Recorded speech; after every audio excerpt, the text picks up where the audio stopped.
Muy buenos días o muy buenas tardes según cómo se proyecte este video. Y bueno, tras las palabras de la coordinadora de la Comisión de Bioética y directora del curso, la doctora Estela Martínez, yo voy a hacer lo propio con la primera charla, y que en función de lo que está ocurriendo con esta bendita pandemia vamos a hablar de grandes herramientas que facilitaron el control de las enfermedades infecciosas y el costado ético e histórico. Y obviamente lo más importante que queda de la historia escrita es la plaga de Justiniano.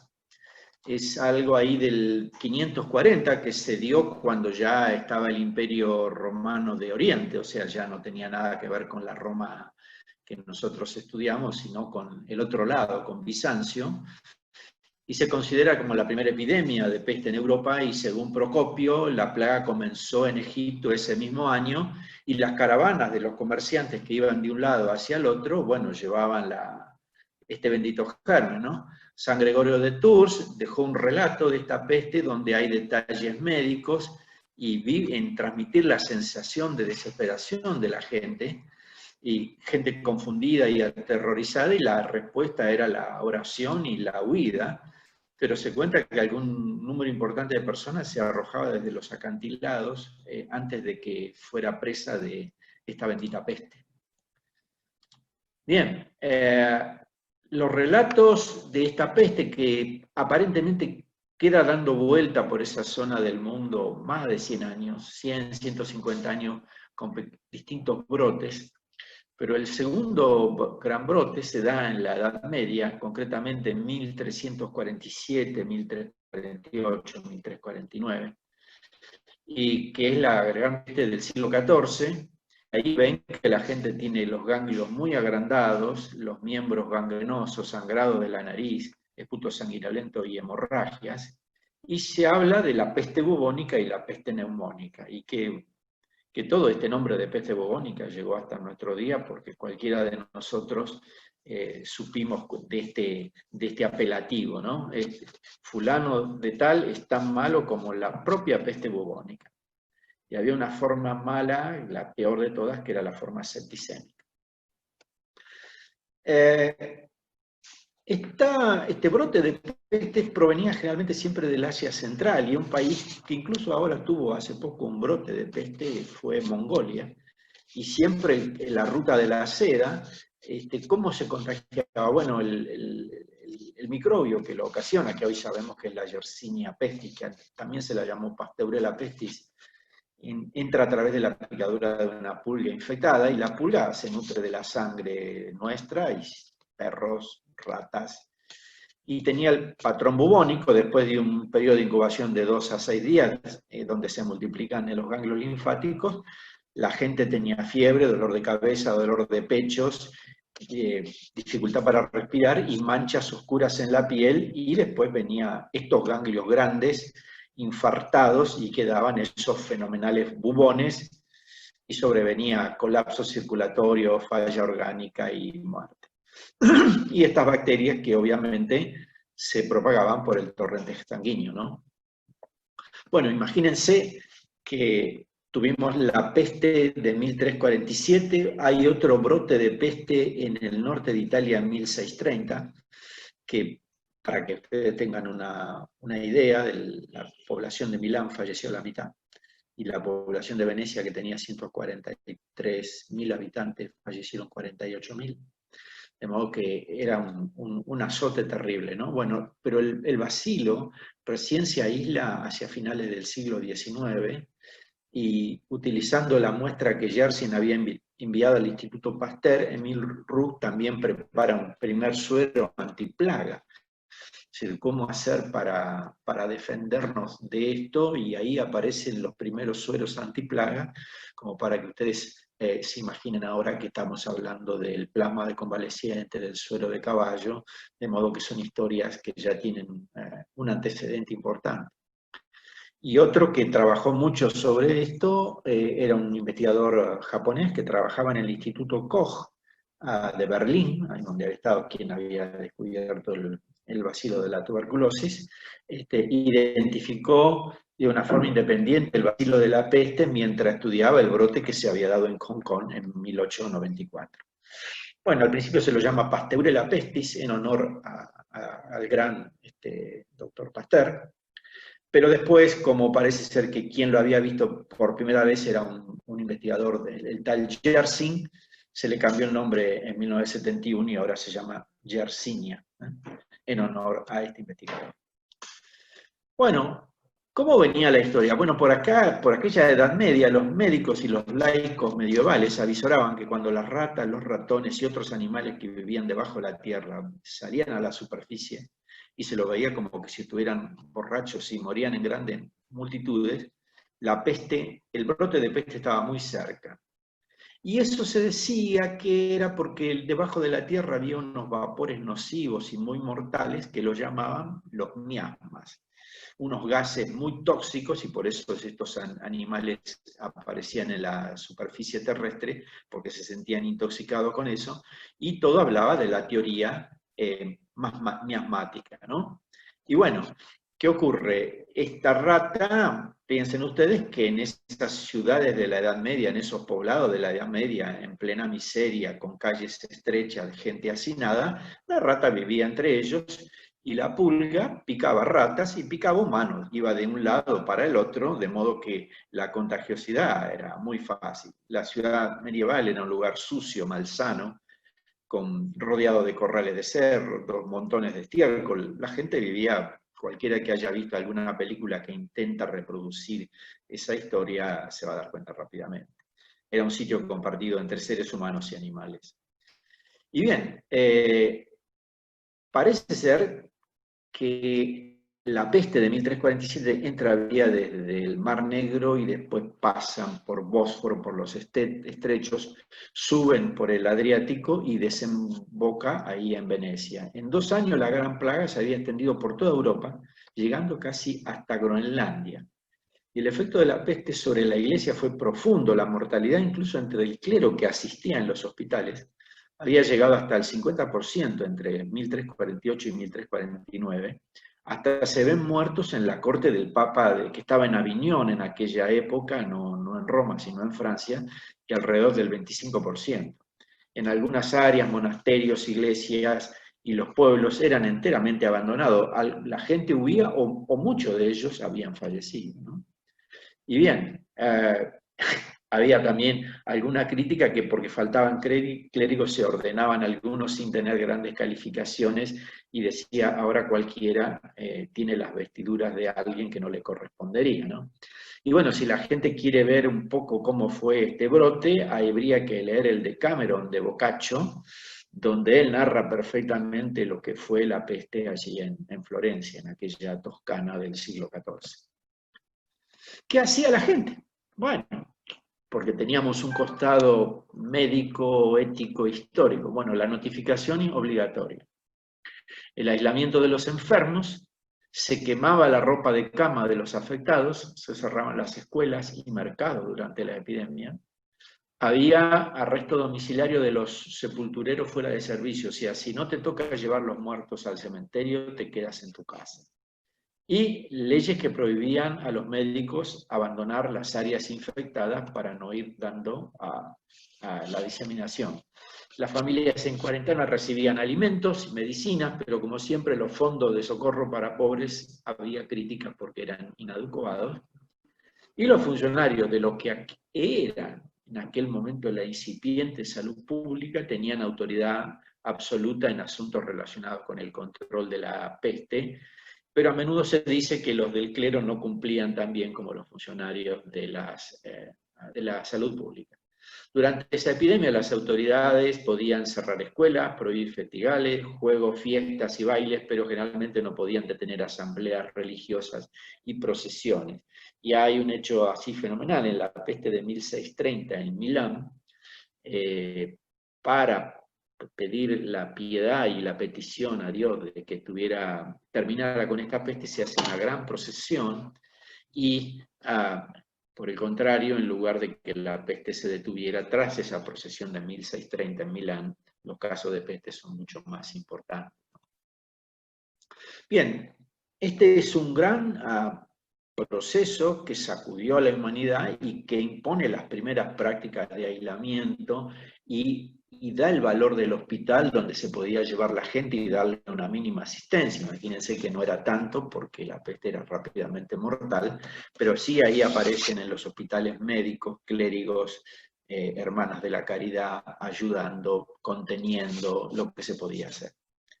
Otro azote muy importante que se daba de tanto en tanto era el cólera, y de hecho se los ejemplificaba con el símbolo de una mujer muy adelgazada, que es el símbolo de la muerte, con una enorme guadaña, y que de un guadañazo se llevaba una enorme cantidad de vidas. El Vibrium se lo descubre en 1880, se lo vincula a Robert Koch, pero en realidad había habido un histólogo italiano, Filippo Pacini, que había dado alguna idea, pero la historia del cólera es muy interesante, y cuando ya estamos en la época de los microbios, estamos sobre finales del siglo XIX, los bacteriólogos encontraron al germen, al vibrión, en la ropa sucia y en el agua usada para beber, para bañarse y lavar la ropa, con lo cual ahí nos damos cuenta de que el cólera era una enfermedad de transmisión acuosa, por así decirlo, y sobre aquella época alguien que trabajaba en el Instituto Pasteur, Eli Mechnikov, que era un investigador ruso, y que él trabajaba con unas células de la sangre que eran los neutrófilos, dijo que muy pronto el cólera va a pasar a los archivos, cosa que no fue así porque todavía nos sigue azotando, no obstante que hoy todavía sabemos perfectamente cuál es la forma de transmitirse. Pero la persona que más trabajó en torno de esto fue un médico inglés, John Snow, que para traducirlo sería Juan Nieves. Y Juan Nieves, según él, no entendía cómo, porque todo era la teoría de los miasmas, todo venía de abajo de la Tierra. Y él decía, pero ¿cómo puede ser que estas sustancias gaseosas afecten la fisiología humana? Que estos gases miasmáticos emanados de material animal o vegetal pútrido, asistido por cambios atmosféricos, a él no le cerraba, ¿no? Y entonces él dice, pero en realidad el cólera, todo se restringe al sistema gastrointestinal, porque el paciente tiene vómitos y una diarrea acuosa masiva, con una enorme cantidad de pérdida de líquidos, shock y muerte. Entonces, ¿qué dice Snow? Piensen que estamos en 1853, 1854, o sea, todavía no están viniendo los gérmenes. Piensen que en 1876 se aísla el bacilo de la lepra y en 1884 el de la tuberculosis. Todavía todo lo que estamos diciendo son cuestiones muy anticipatorias, ¿no? Y él concluye que alguna gente de la enfermedad estaban en las evacuaciones de los pacientes que tenían cólera, y que eso era ingerido y no inhalado para causar la enfermedad.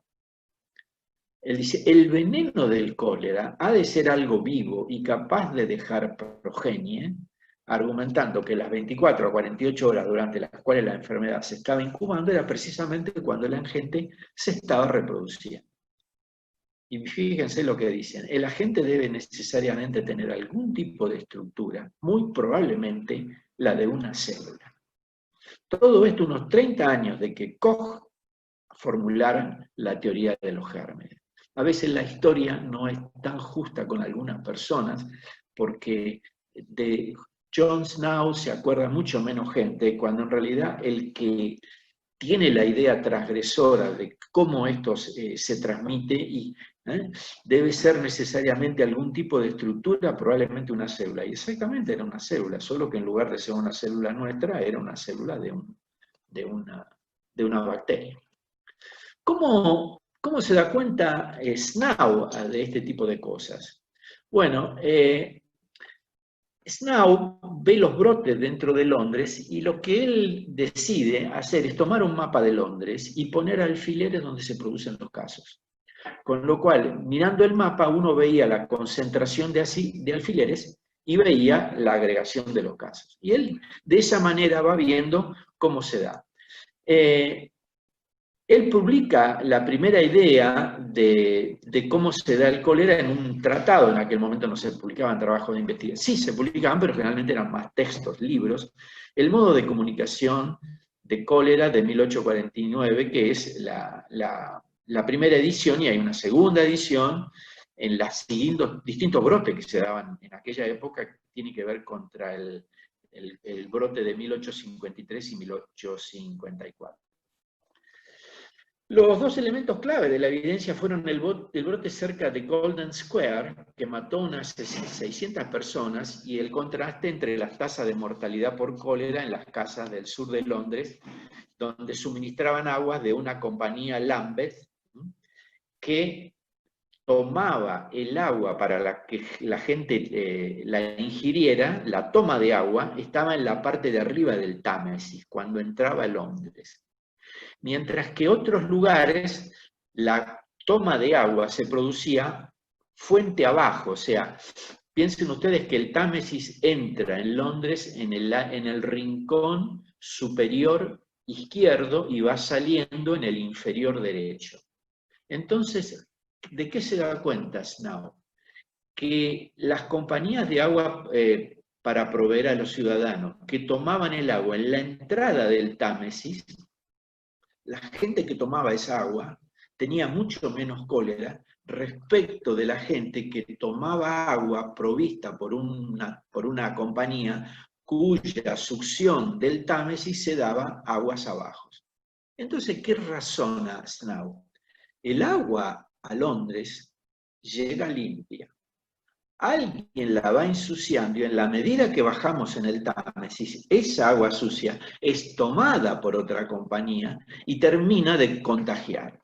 O sea, esta es una idea realmente brillante, ¿no? Brillante. ¿Y cómo hace él el estudio?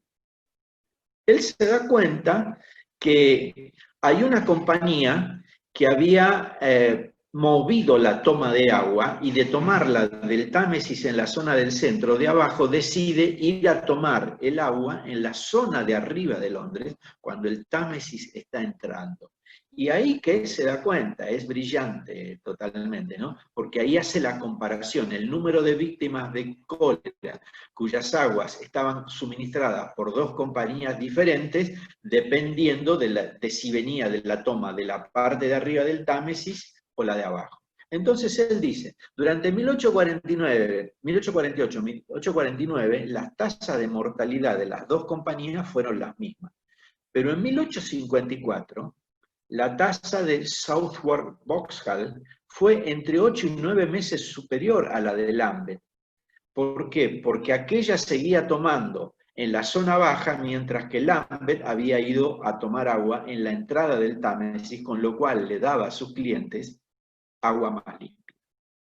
En 1855 publica una segunda edición que incluye los resultados, pero uno dice, bueno, fenómeno. Snow se dio cuenta que esto es por el agua, que hay un agente vivo, y que es mucho más conveniente tomar agua en la entrada del Támesis, porque después la gente que va a tirar las deposiciones cloacales en el Támesis va a ensuciar el río, y ahí nos vamos a contagiar todos.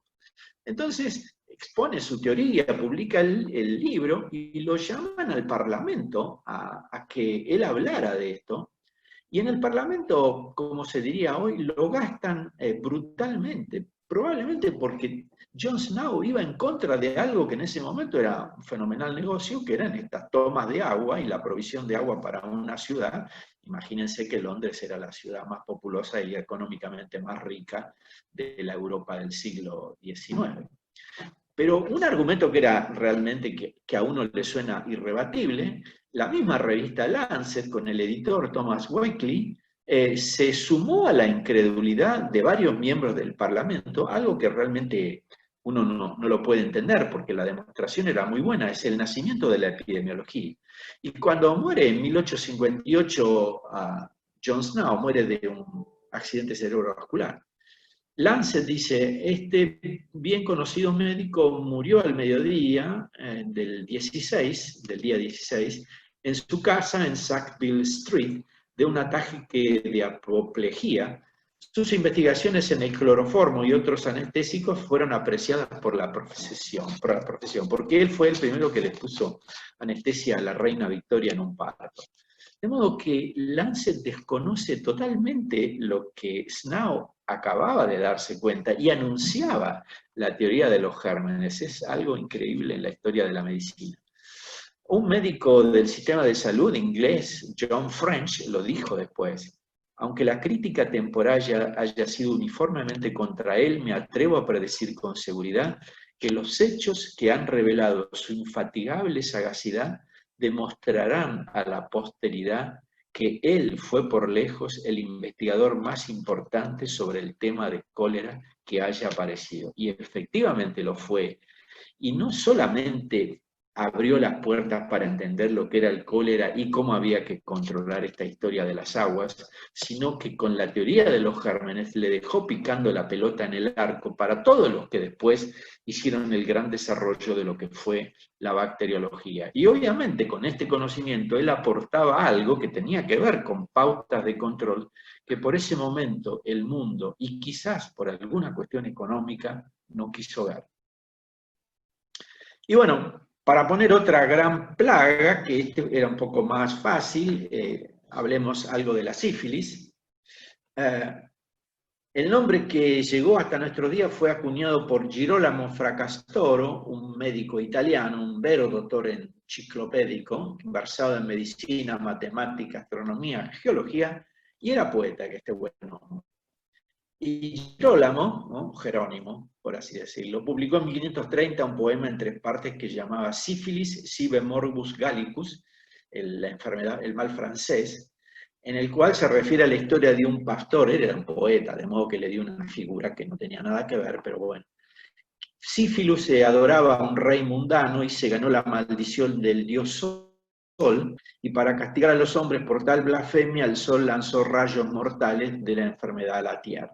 Según Fracastoro, piensen ustedes que estamos en pleno renacimiento, estamos reviviendo toda la cultura clásica y sus mitos, de modo que armarse un cuentito de estos entraba perfectamente. Otros astrólogos decían que el inicio de este flagelo en la Europa se debía a una conjunción maligna entre Júpiter, Saturno y Marte que se había dado en 1485. Y bueno, y aquí lo tenemos a don Jerónimo de Fracastorus, que escribe este libro, que es un señero en la historia de la medicina, del contagio y de las enfermedades contagiosas. Y Fracastorus sostiene por primera vez la existencia de un contagium vivum, como causa de enfermedades infecciosas como la peste, la sífilis, la tuberculosis y el tifo, considerando el contagio como sostenido y transmitido por hipotéticos semilleros de naturaleza viviente. Y con esto se anticipa a lo que van a ser después la microbiología, y él habla de la necesidad de la desinfección mediante la muerte violenta de los gérmenes. Él no puede hablar de gérmenes, todavía no hemos llegado a la célula se va a descubrir en 1620 más o menos, estamos un siglo antes, pero él habla de que hay semilleros de naturaleza viviente, y que a esta gente, a estos semilleros hay que sacarlos del medio. Pues bien, ¿y qué teorías había en aquel momento? Porque de acuerdo a eso era como cada uno se lo daba. La teoría de Colón apuntaba al Nuevo Mundo como aportante de una flora y fauna totalmente desconocida para los europeos, molesto de tener que colonizar con inconvenientes tan inoportunos. Un médico español, Rodrigo Ruiz Díaz de Islas, podía haber sido el primero en señalar que los navegantes de las carabelas habían importado la sífilis a Europa. En un libro publicado en 1539, él habló que había tratado a marineros con una enfermedad caracterizada por lesiones en piel bastante repugnantes. Otro informe de 1525 por Gonzalo Hernández de Oviedo y Valdés indica que algunos marinos del Nuevo Mundo con lesiones sospechosas se alistaron en el ejército de Carlos VIII de Francia para el sitio de Nápoles. Y ahí es donde se arma realmente el problema. ¿Por qué? Porque el rey Fernando de Nápoles también contrató mercenarios, entre ellos marineros de Barcelona, que habían vuelto de América. Y entonces en Nápoles se juntan soldados españoles con soldados franceses, que en las horas del ocio, productivo o no productivo, iban a los consabidos burdeles que había en ese sitio. Y obviamente, en esos mismos burdeles, y como era una enfermedad de transmisión venérea, estos soldados supuestamente que venían de España, que tenían el billete premiado, se lo pasaron a los franceses.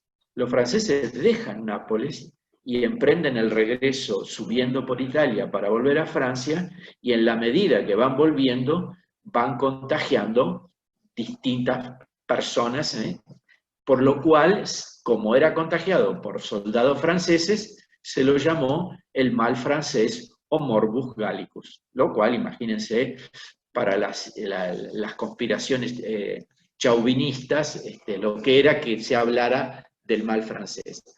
Bien, la presunción del acarreo treponémico desde el Nuevo Mundo habría cobrado validez de existir datos concluyentes de que en América hubiera sífilis, pero nadie sabía eso. Por otro lado, también nadie podía documentar si en Europa ya no había sífilis, de modo que la discusión era interminable. Nadie lo podía identificar y además no había herramientas para saber esto, y todavía sigue el debate de quién puso a correr primero la bola, y hace poco apareció un trabajo que dice que América no fue la responsable. También se dice que la lepra podría haber dado forma aparente de sífilis y que se confundía, que algunas cosas no eran sífilis sino lepras congénitas. Todo esto no se sabe. Y también apareció una teoría de que el nuevo flagelo del siglo XVI surgía de relaciones sexuales entre un hombre con lepra y una prostituta con gonorrea, con lo cual se habla de la hipótesis de la mula bacteriana, y después hay otra de una enfermedad que venía de África. Nadie puede probar todo esto, pero bueno, la historia es que se llamó el mal francés, y en Francia obviamente esto cayó horripilantemente mal.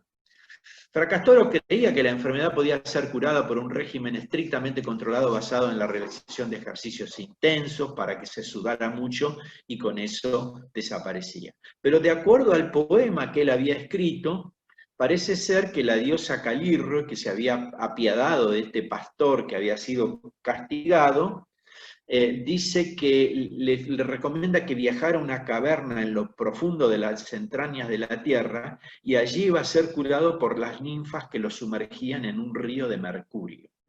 Y ahí viene la sigla del mercurio, Hg, que viene de hidrargirio. Fracastoro optaba entonces por un compuesto rico en hidrargirium, que se llamaba el éboro negro y azufre, y embadurnado con esa mezcla, el paciente se cubría con lana y permanecía en cama hasta que la enfermedad saliera del cuerpo en un mar de sudor y saliva. Y también existía una dieta de emaciación que empleaba espartano, purga, sudoríficos y mercurio. De modo que, miren, si no se curaba con esto, la misma terapia se lo llevaba al otro lado, porque espartano, purga, sudoríficos y mercurio probablemente no quedaba mucha gente viva. La ligación entre sífilis y mercurio trazaría sus raíces en la pretendida efectividad en las enfermedades cutáneas, entre ellas la sarna. Sabemos que el mercurio fue un antiséptico, pero ahora sabemos que el mercurio también es un tóxico y que obviamente hay que reservarlo para un costado más de antisepsia, y no tanto, y obviamente después aparecieron los antibióticos.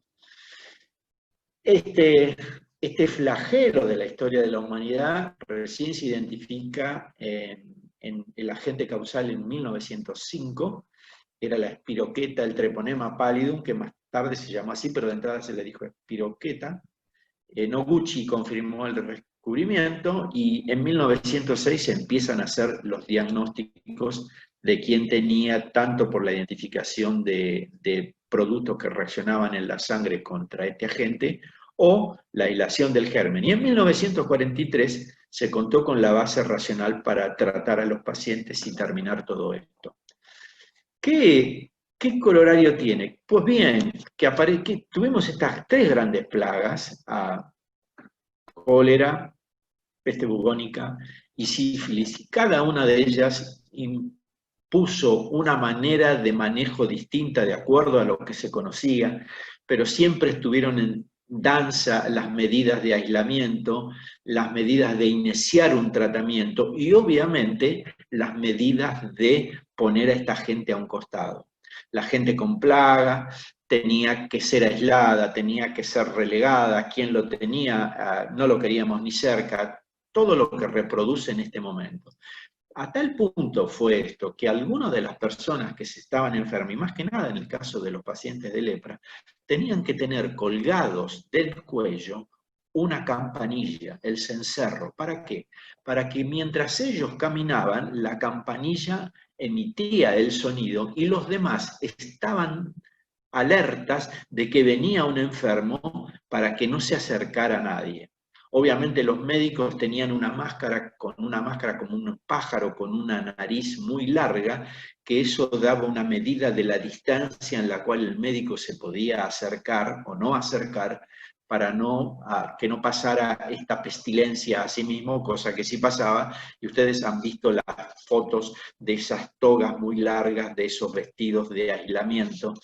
Quiero decir que la enfermedad siempre nos asustó y cuanto menos sabíamos, más asustados estaban y sacaban de nosotros las conductas más, si se quieren, repulsivas, de poner al otro a un costado. Y nosotros en estos días con esta pandemia hemos asistido, hemos visto a través de los medios, de algunas noticias que son sencillamente inentendibles, de que a un médico se le quema el auto, de que por un lado se le agradece que cure, pero por el otro lado más vale no tenerlo en el mismo edificio.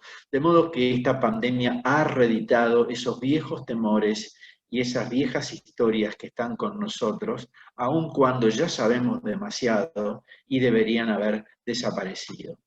Bueno, con esto cortamos esta primer clase, en realidad concluimos y espero que disfruten en el futuro con los distintos expositores esta historia y este ritmo que nos ha impuesto este 2020 con esta bendita historia del COVID. Gracias.